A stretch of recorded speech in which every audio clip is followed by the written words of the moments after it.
السلام عليكم ورحمة الله تعالى وبركاته. مرحبا بكم، إن شاء الله تكونوا كم بصحة جيدة يا رب العالمين. اللهم صل وسلم على سيدنا محمد عليه أفضل الصلاة والسلام.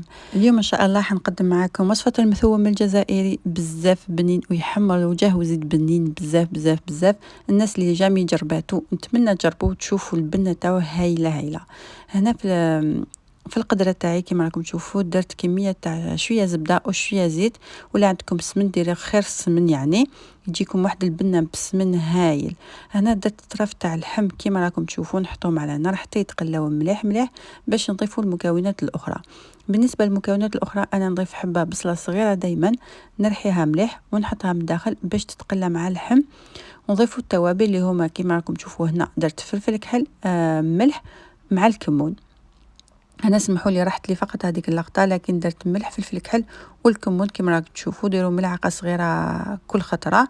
وهنا درت حوالي 4 فصوص تاع الثوم ولا 5، يعني كميه لاباس بها تاع الثوم. ونجيو نحمسوا كامل هذوك المكونات مع بعضهم ونخليهم يتقلاو مليح. ومن بعدها نجيو نمرقوا بالماء يكون سخون، لازم الماء يكون سخون باش هذاك اللحم ما يحبسلوش الطياب تاعو ويتقرسل معاكم. ديروا الماء سخون وغطيو مليح اللحم تاعكم وخليوه يطيب. ولا عندكم حمص ماشي طايب ديروه في هذه المرحله، ولا عندكم كما انا حمص طايب نص طياب نديروه فيما بعد حتى نحس اللحم تاعي بدا يطيب ان شاء الله، ونحط عليه الحمص اللي طايب ديجا شويه. انا من جهه واحده اخرى جيت نحضر معكم الكفته اللي هي كفته ضفت عليها نص ملعقه صغيره تاع الكمون، شويه فلفل كحل، شويه ملح.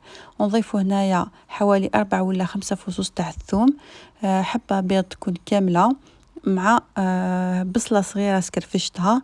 وهنا تاني ضفت لا شابلور اللي هي الخبز المحمر، المحمص يعني المرحي. نجيو نخلطوا كامل هذوك المكونات مع بعضها ونحاولوا انه نعجنوهم مليح.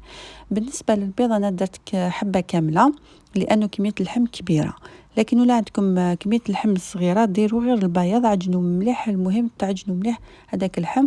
وهنا ضفت حوالي ملعقه صغيره تاع الزبده طريه، ونعجنوا مليح هذاك اللحم بالزبده باش كي طيب الكفته تاعكم تجيكم طريه ما شاء الله، تجيكم دوب في الفم، يعني ما تجيش قاصحه. ولا في هذه المرحله هذه لازم تعجنوا مليح الكفته او تجيو كوروها هكذا، يعني دي بول هكا، ما يكونوا صغار بزاف ما يكونوا كبار بزاف، هكا بهذا الشكل هذايا. ونشكلوهم كامل باش نضيفوهم في المرقه فيما بعد.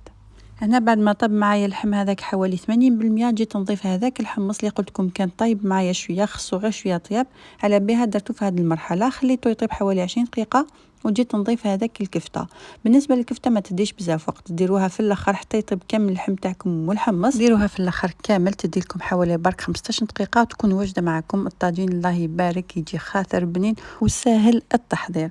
هذا مكان طاجين متوم راه واجد معنا. دوك نسربيه هنا في طبسي تشوفوا النتيجه، يجي هايل بنين كما قلت لكم، يحمر الوجه ان شاء الله. هذا فقط حبيبتي في وصفه تاع اليوم تاع المثوم. ان شاء الله تكون الوصفه عجبتكم وتجربوها. الناس اللي مازال ما ذاقوش المثوم ننصحكم تجربوه، اكيد راح يعجبكم. احنا اكيد نتلاقى في فيديوهات جايه ان شاء الله. الى ذلك الحين تهلاو في روحكم ومع السلامه.